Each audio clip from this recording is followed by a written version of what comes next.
You're watching World Insight with Tian Wei, coming to you live from Beijing. Still to come on our program. Despite Angela Merkel winning her fourth term likely as chancellor, the far-right AfD party were the big winners of the German election. How can Merkel build a coalition when many potential partners are giving her the cold shoulder? Possibly.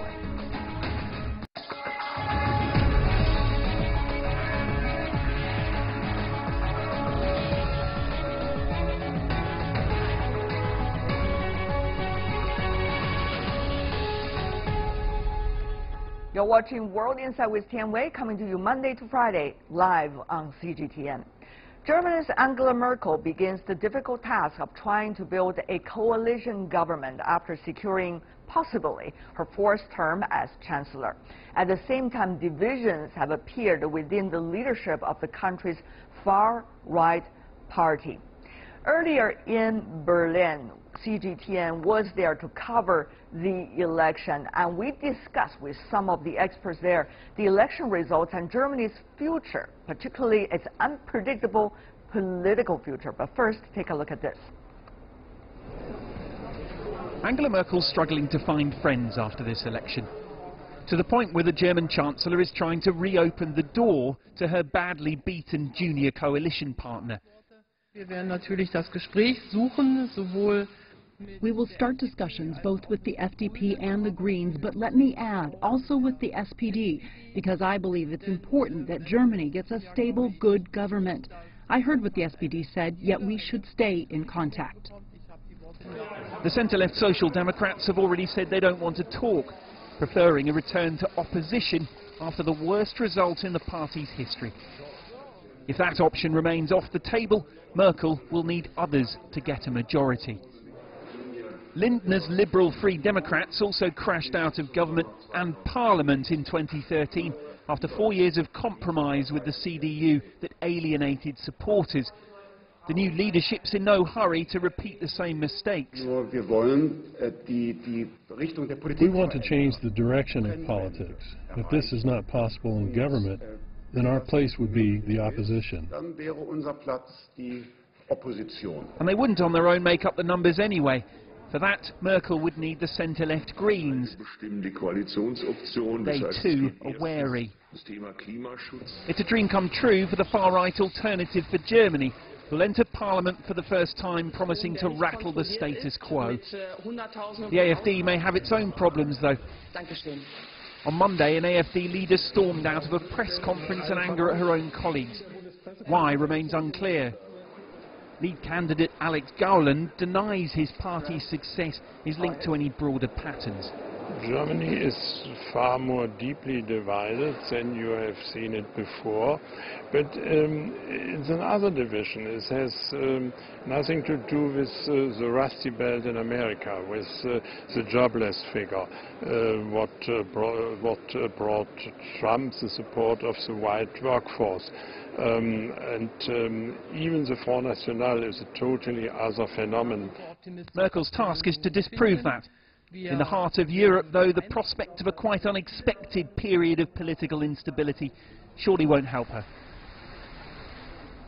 We're going to have a panel of German experts talking to us about the latest development in their country's politics. But for now, let's turn to the breaking news in northern Iraq. The High Election and Referendum Commission has announced Wednesday that Iraq Kurds have voted to create an independent state. In the Monday's referendum, over 92% of voters voted in favor of independence. The referendum has angered Baghdad. Iraqi Prime Minister al-Abadi has demanded lawmakers annul the vote earlier. Iraq's parliament also ordered troops sent to the Kurdish-held region of Kirkuk to take control of its oil fields. Iraq has already banned foreign airlines from flying into the Kurdish airports until Friday. And that is breaking news for now. Let's go to our panel in Germany on the day of the German election about the latest politics in that country.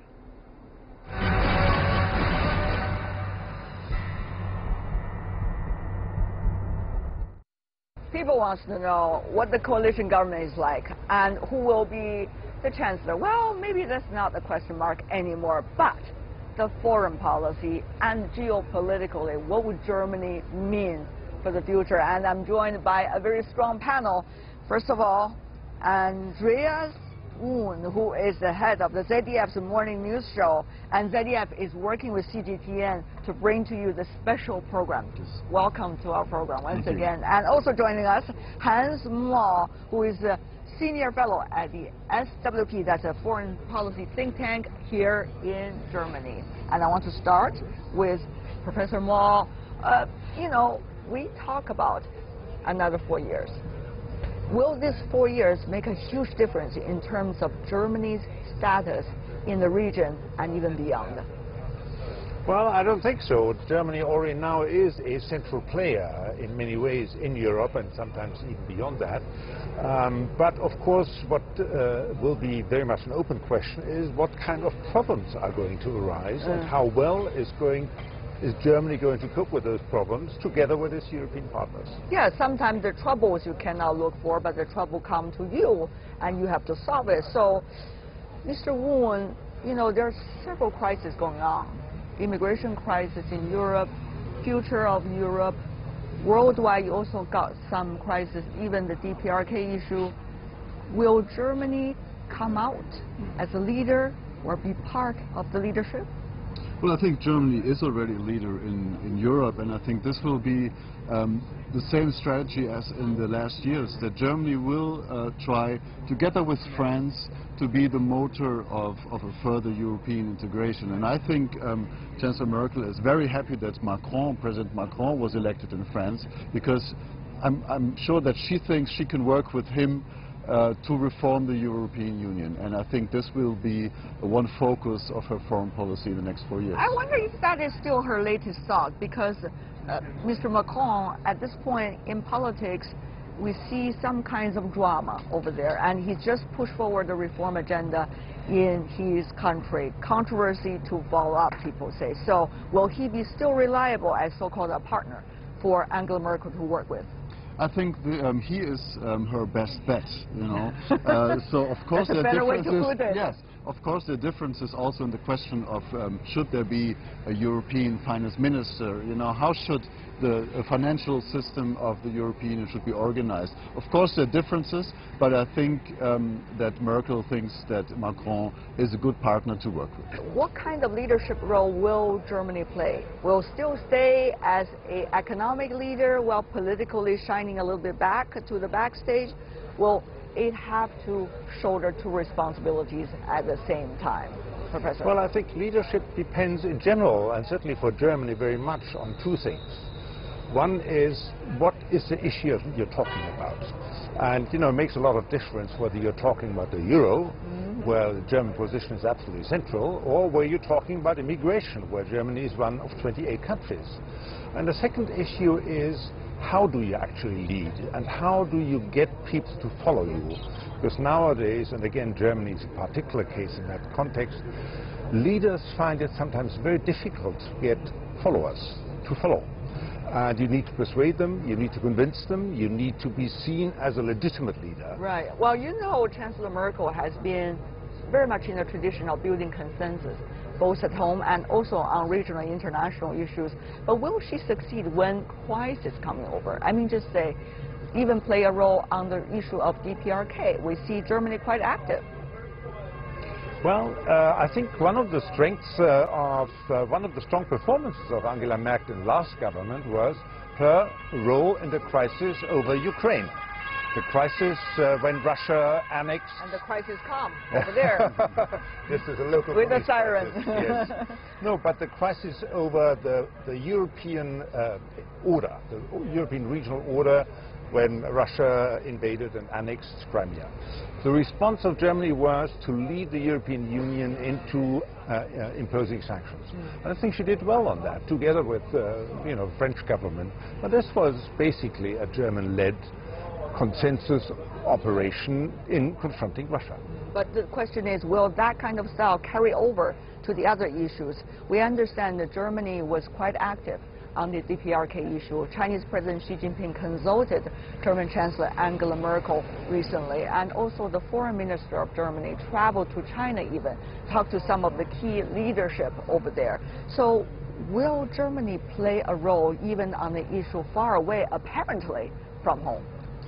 Well, I don't think that Germany can play a key role in resolving the crisis in North Korea. I just don't think that Germany has the power and the willingness to do this. But I think Germany can help, as you said. I think being in power for 12 years, Angela Merkel has many contacts, a lot of experience, and people trust her on the domestic stage but also on the international stage. And maybe she can help to resolve the crisis, but I don't see a leading role for Germany in resolving the North Korean crisis. Chancellor Merkel has been very firm. It has to be resolved through dialogue and through peaceful means, without throwing military means. So that seems to be a very clear message coming from Germany. Does it go together well with the traditional belief of German politics and geopolitics? Absolutely. I think this has been a constant, in fact, going back 50 years in West German and German foreign policy. There is, reflecting the experiences of Germany in the past, a great deal of skepticism about anything which smacks of military solutions.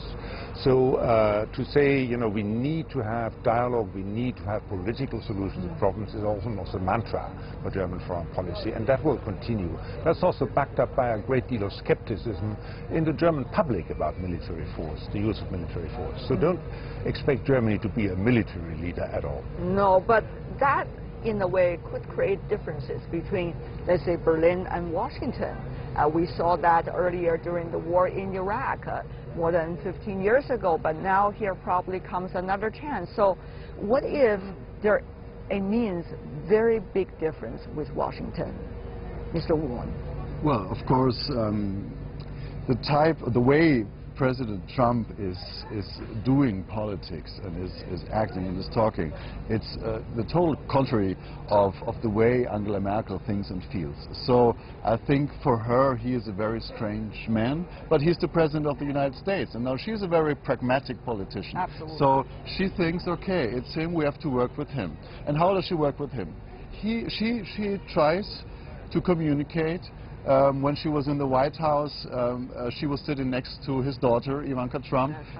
Merkel didn't care, It's a way maybe to communicate with the White House, and so she talks with the daughter. And of course, the German-US relationship is very, very strong, has been very, very strong for decades.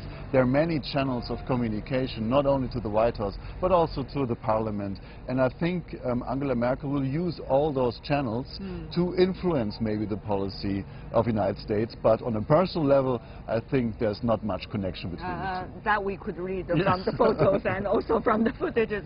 Having said that, though, there are talks about, Professor Maull, that some of the traditional leaders of the international community has not stepped up in recent years in terms of their role, and therefore new leadership and probably new voices, new forces coming in. Professor Maull, where is Germany in this bigger picture? I think this new situation is something Germany can adapt to very well. I mean, one of the strengths of German foreign policy in the past has been its recognition of the importance of coalition building.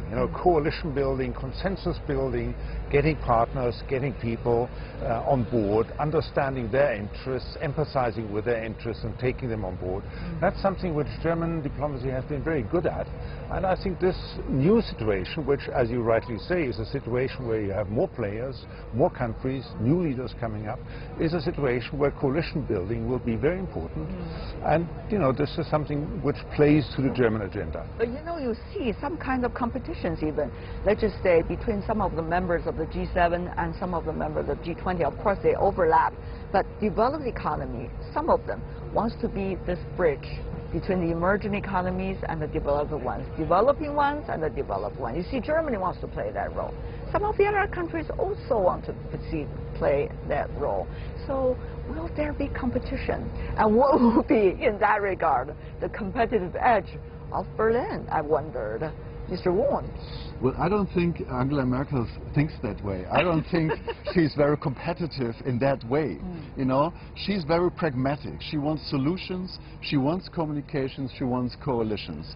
So, and her being the Chancellor of Germany, one of the most important country in the European Union, and being Chancellor for 12 years, I think she's a modest person, but she also is very self-aware, and so she is in a strong position, I think, and she knows that. Mr.